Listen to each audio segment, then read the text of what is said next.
दो 6 का यहाँ पर हमारे पास है 27। यहाँ पर कह रहे हैं कि एक ऑब्जेक्ट है जिसकी इरेगुलर शेप है और उसकी जो करेक्टरिस्टिक है ना वो ये कि उसकी लेंथ 1 मीटर है और उसका जो सरफेस टेम्परेचर है वो इतना है और टी इन्फिनिटी मतलब जो उसके पास एयर है उसका टेम्परेचर ये है, ठीक है। और इसकी जो वेलोसिटी है वो 100 है।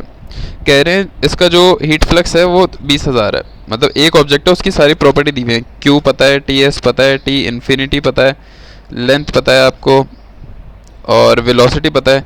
अब कह रहे हैं कि एक और सेकंड ऑब्जेक्ट है, सही है, उसकी लेंथ है 5, तो L2 5 है, दूसरा ऑब्जेक्ट की ऑब्जेक्ट 1 है, ऑब्जेक्ट 2 है और उसका सरफेस टेम्परेचर भी सेम है और टीएस भी सेम है। मतलब इसका ये भी सेम है, ये भी सेम है, क्यू इसका गिवन नहीं है। और क्या है, इसकी वेलोसिटी चेंज है v2। कह रहे हैं कि आपने निकालना क्या है कि क्या है एवरेज कोफिशिएंट ऑफ फ्रिक्शन, सही है। आपने कोफिशिएंट ऑफ कन्वेक्शन h की वैल्यू निकालनी है, h1 और h2 आपने निकालना है। हमारे पास बहुत सिंपल सा फॉर्मूला होता है कन्वेक्शन कोफिशिएंट का।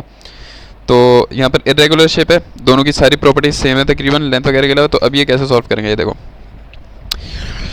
ये चार चीज़ें। अब सबसे पहले रेनॉल्ड नंबर देखते हैं। असल में मुझे ज़की भाई ने क्या बताया, मतलब जाहिर सी बात है कि अगर किसी भी चीज़ का, दो चीज़ों का अगर रेनॉल्ड नंबर सेम हो जाए तो उनका नसेट नंबर भी सेम होगा और उनका प्रांडल नंबर भी सेम होगा। ये आपने रट्टा मार लेना है, ठीक है। तो मतलब ये एज अ पार्ट आपने जाहिर है ना, क्योंकि पूरे चैप्टर 6 हमने नॉर्मल करते हुए आ रहे हैं, एकदम से ये आ गया क्या रेनॉल्ड नंबर निकालना है, तो जाहिर अजीब सी बात है। तो इसको एक थोड़ा सा रट्टा मार लेना कि अगर इरेगुलर शेप वाले दो चीज़ें आएंगे तो सबसे पहले आपने रेनॉल्ड नंबर निकालना, बाकी सॉल्व हो जाएगा। तो थोड़ा सा ये आपको रट्टा मारना पड़ेगा और ये कॉन्सेप्ट ध्यान में रखना कि जिसका रेनॉल्ड नंबर बराबर है उनकी ये दोनों चीज़ें बराबर हैं। और ये क्यों बराबर हैं ये भी देख लेते हैं। सबसे पहले हमने ना दोनों का रेनॉल्ड नंबर निकालना है। रेनॉल्ड नंबर का फॉर्मूला ये होता है VL upon coefficient of dynamic viscosity. ये डायनामिक होती है, डायनामिक होती है आई गेस, डायनामिक विस्कोसिटी। सबसे पहले केस 1 की वेलोसिटी डाली हमने 100 और इसकी लेंथ डाली 1 और इसकी विस्कोसिटी अभी हमें नहीं पता, अभी हमने ऐसे ही रहने दिया, ठीक है। तो इसका आंसर आ रहा है 100 अपॉन V1। उसी तरह हमने V2 डाला और हमने लेंथ डाली इसकी और कोफिशिएंट ऑफ विस्कोसिटी। जब हमने गौर किया तो हमारा रेनॉल्ड नंबर बिल्कुल सेम आ रहा है, दोनों का सेम आ रहा है, देखो 100 आ रहा है। अब बोलोगे कि यार V1 V2 अलग, लेकिन V1 V2 सेम होगा। V1 V2 क्यों सेम होगा, क्योंकि देखो मैं बताऊं V1 V2 कैसे निकालते हो आप, ये सारी चीज़ें आपको दोनों का हिंट जो गिवन है ना वो ये है कि दोनों का टी इन्फिनिटी और टी सरफेस दोनों का सेम है। ये सबसे बड़ी हिंट है, क्योंकि हम क्या करते हैं, हम टी एवरेज निकालते हैं सबसे पहले। टी बार हमें क्या क्या बताता है, टी बार से पहले तो हम दोनों सरफेसेस का एवरेज लेते हैं, 400 प्लस 300 डिवाइड बाई 2। इससे हमारे पास क्या आता है, टी एवरेज आता है, जो आएगा यहाँ पर 350 आएगा ना, 350 डिग्री या केल्विन, इसको फिर केल्विन में कन्वर्ट करेंगे। अच्छा फिर हम जाते हैं टेबल A1 में या A4 में, कहाँ गया, यहाँ नहीं लिखा हुआ। हम जाते हैं टेबल में। वो टेबल हमें क्या क्या बताता है, गौर से देखना। एवरेज टेम्परेचर के ऊपर वो टेबल हमें K की वैल्यू बताएगा, वो टेबल हमें V को ये विस्कोसिटी की वैल्यू बताएगा डायनामिक, वो टेबल हमें प्रांडल नंबर बताएगा, हमें नसेट नंबर बताएगा और मेरे ख्याल से एक दो चीज़ें और बताता है, ये सारी चीज़ें बताएगा। अब आप मुझे एक बात बताओ,